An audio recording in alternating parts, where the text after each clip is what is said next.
Hi, welcome to The Outlook. I'm called Rebecca and I'm your host. Today we are talking about how to formalize the different types of businesses in Uganda. We are joined by Counsel Blair. He's a commercial lawyer and he's here to help us to understand how to formalize our businesses and what are the steps we should take in ensuring that we have followed the right steps in formalizing our businesses. Welcome to the show, Blair. Thank you, Rebecca. I'm glad to be here. Yes, it's a pleasure to host you. So we have very many friends who have brilliant ideas, young entrepreneurs. Every day they come up with ways of trying to attain financial independence and they want to start businesses. Yeah. But they don't know where to start from. So could you help us to understand, how does one start a business? Of course, everyone wants to be financially independent. Sure. And we all look at business as one sure way of, at least, being your own boss and being financially independent. But starting a business is not an easy thing. It requires a lot of, planning, maneuvering here and there to make sure that, you have enough things in place to start a business.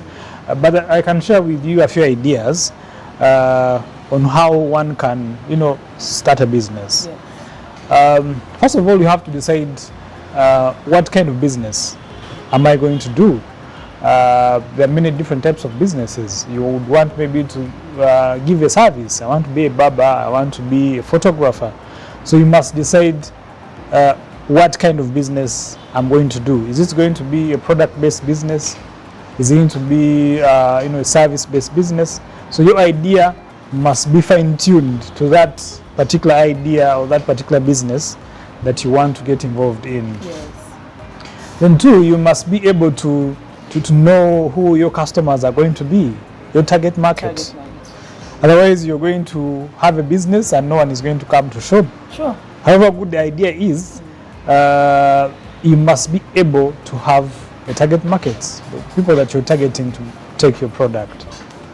Then also you must be able to identify sources of funding. Are you the one who's going to fund the enterprise?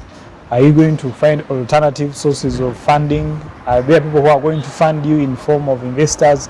And so you must be able to answer the question of, where am I getting the capital from? Beyond the capital, you must be able to identify how you're going to deliver the service. Who are going to be your service providers? Who are going to be your suppliers? Where are you going to get the inputs for your business? So you have to also find all those partnerships and all those required elements that would serve your business. Sure. Once you're able to find the funding, the suppliers, then you have your idea clear. You must be able to know, where am I going to operate the business from? The location. Premises, location.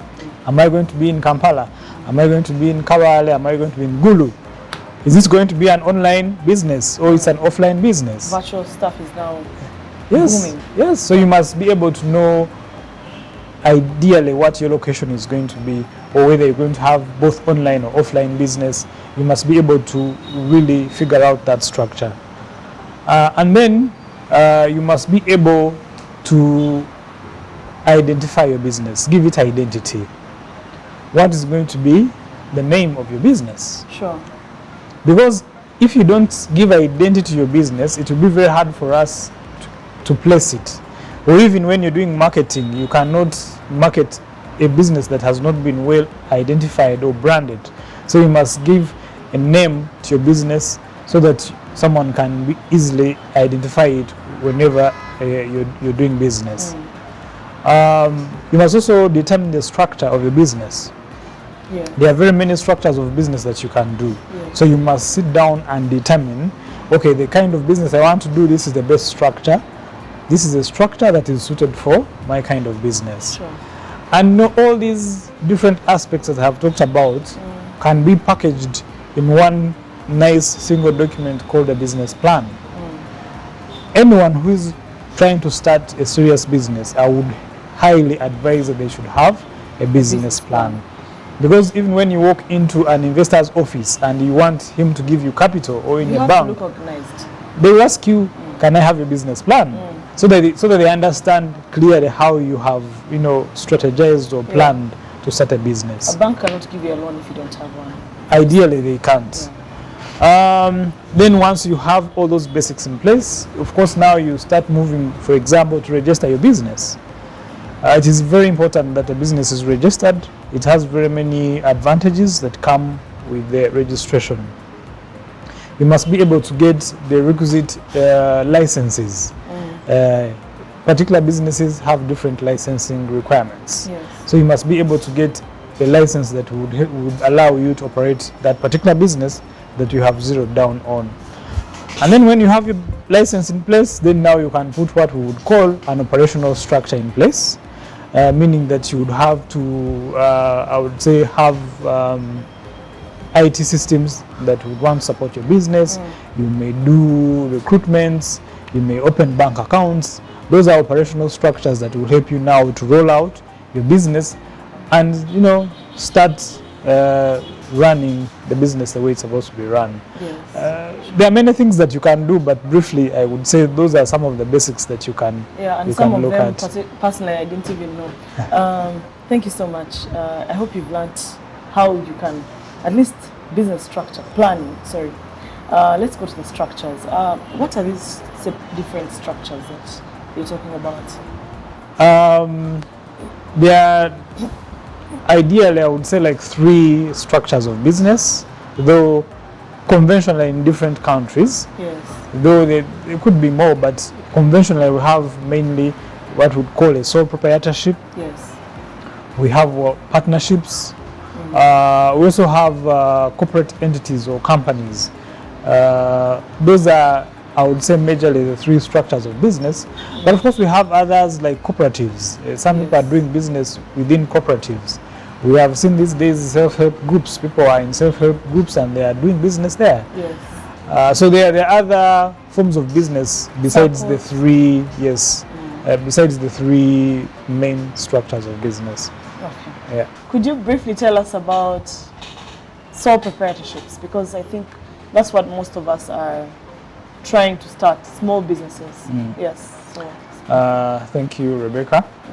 A sole proprietorship, like its name suggests, is a one individual kind of business. One individual operates and owns the business.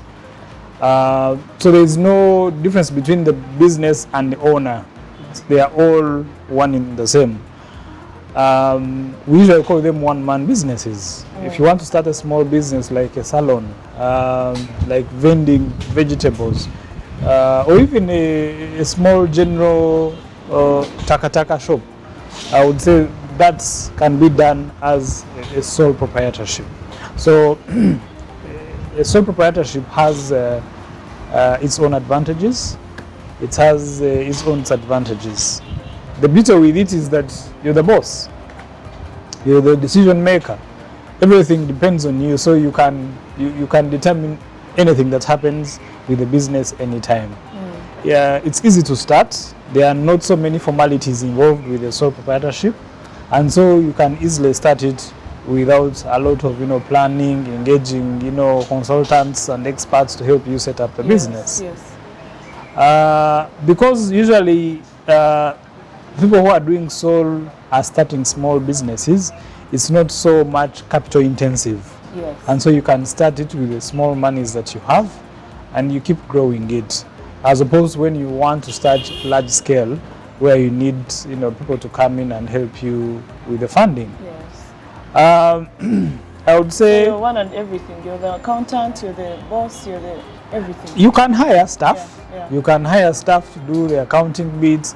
So you can actually run it like any other business, have staff, but the decision maker, the decision making is all with you. Okay. So you're the heart and soul of the business. Yes. You're the brains, and you literally a walking business yourself. I see a lot of advantages and also disadvantages. Could you let's delve into those now? Of course, it has its own disadvantages. Yes. For example, you're personally liable for each and everything that happens to the business, the losses, the even the risks, you're the one who bears the risks.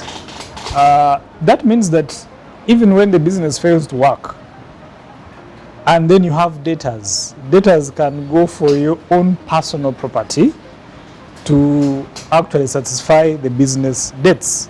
Oh dear. So if you have some car land somewhere, They attach. they can attach it. Oh no. Yet it was initially not part of the I business see. because you're the business. And so that's a disadvantage that it brings.